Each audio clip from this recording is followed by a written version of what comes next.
Assalamualaikum warahmatullahi wabarakatuh. Perkenalkan, nama saya Febri Harisma dengan NIM C1C02212.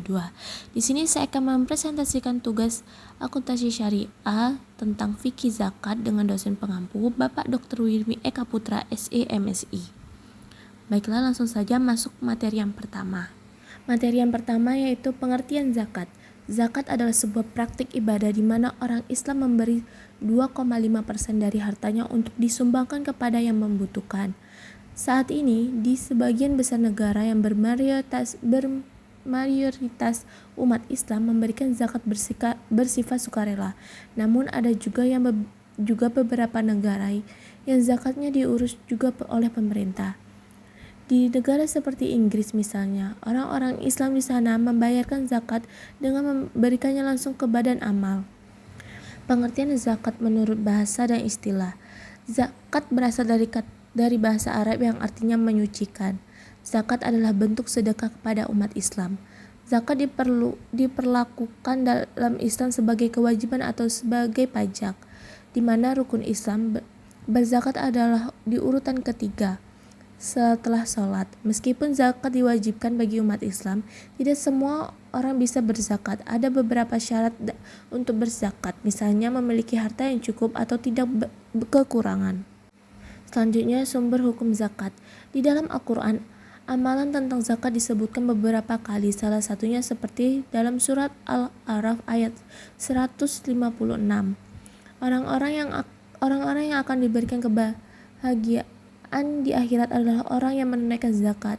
Ayat tersebut berbunyi, dan tetapkanlah untuk kami kebaikan di dunia ini dan di akhirat. Sungguh kami kembali bertobat kepada Engkau. Allah berfirman, Siksaku akan aku timpakan kepada siapa yang aku kehendaki, dan rahmatku meliputi segala sesuatu.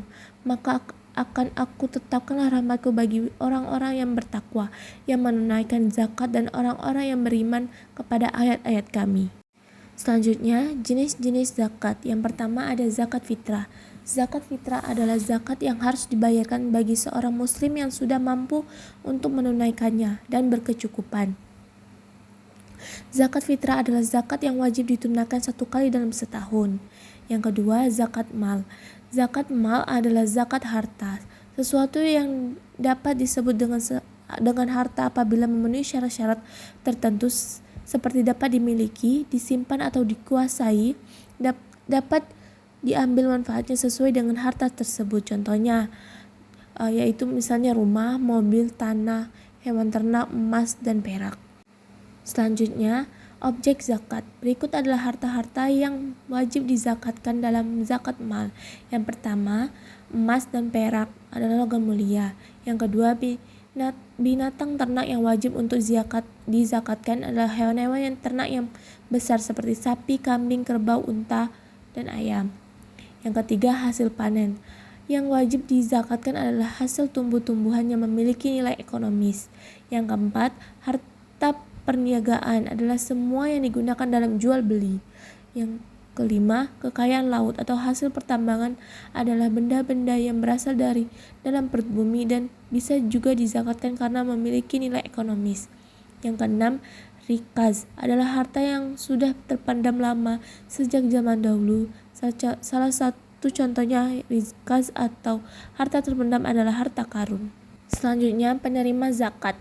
Dalam Quran Surah At-Taubah ayat 60, Allah memberikan ketentuan dalam 8 golongan orang yang menerima zakat, yaitu sebagai berikut. Yang pertama ada fakir, mereka yang hampir tidak memiliki apa-apa sehingga tidak mampu memenuhi kebutuhan pokok hidup. Yang kedua miskin, mereka yang memiliki harta namun tidak cukup untuk memenuhi kebutuhan dasar kehidupannya. Yang ketiga amil, mereka yang mengumpulkan dan mendistribusikan zakat. Yang keempat mu'alaf, mereka yang baru masuk Islam dan membutuhkan bantuan untuk menguatkan dalam tauhid dan syariah. Yang kelima rikab, budak atau hamba sahaya yang memiliki kemerdekaan dirinya. Yang keenam garimin, mereka yang berhutang untuk kebutuhan hidup dan mempertahankan jiwa dan izahnya. Yang ketujuh fisabilillah, mereka yang berjuang di jalan Allah dalam bentuk kegiatan dakwah, jihad, dan sebagainya. Yang ke-8, Ibnu Sabil, mereka yang kehabisan biaya di perjalanan dalam ketaatan kepada Allah. Selanjutnya, yang tidak boleh menerima zakat. Yang pertama, keturunan Rasulullah SAW. Yang kedua, yang berada di bawah tanggungan orang yang berzakat. Yang ketiga, orang kaya. Orang kaya memiliki harta yang berlimpah karena ia masuk ke dalam golongan yang tidak berhak menerima zakat. Yang keempat, tidak beragama atau non-Islam. Yang kelima, zakat kepada istri. Zakat kepada istri juga tidak diperbolehkan. Yang keenam, budak. Dari segi hukum fikih, budak seutuhnya milik tuannya. Yang ketujuh, orang yang berfisik kuat dan berpenghasilan cukup. Selanjutnya, hikmah zakat. Zakat bukan sekedar kewajiban, melainkan juga merupakan sarana untuk berbagi kekayaan kepada yang membutuhkan. Berikut hikmah zakat baik bagi pemberi atau penerimanya. Yang pertama adalah bentuk ibadah kepada Allah Subhanahu wa taala. Yang kedua, mendapatkan keberkahan. Yang ketiga, membuka pintu rezeki. Yang keempat, membersihkan harta dari sifat kikir. Yang kelima, membersihkan dosa. Selanjutnya, perlakuan akuntansi PSAK 109. Yang pertama, pengakuan. Zakat diakui saat diterima atau saat hak diperoleh secara sah. Yang kedua, pengukuran. Zakat diukur sebesar jumlah yang diterima atau nilai wajar jika berupa non-kas. Yang ketiga, penyajian. Disajikan dalam laporan keuangan terpisah dari dana lainnya. Yang keempat, penyaluran. Diakui sebagai beban penyaluran zakat. Yang kelima, pengungkapan. Mengungkapkan jumlah dana, kebijakan, dan pihak yang menerima. Sekian dari saya akhiri. Wassalamualaikum warahmatullahi wabarakatuh.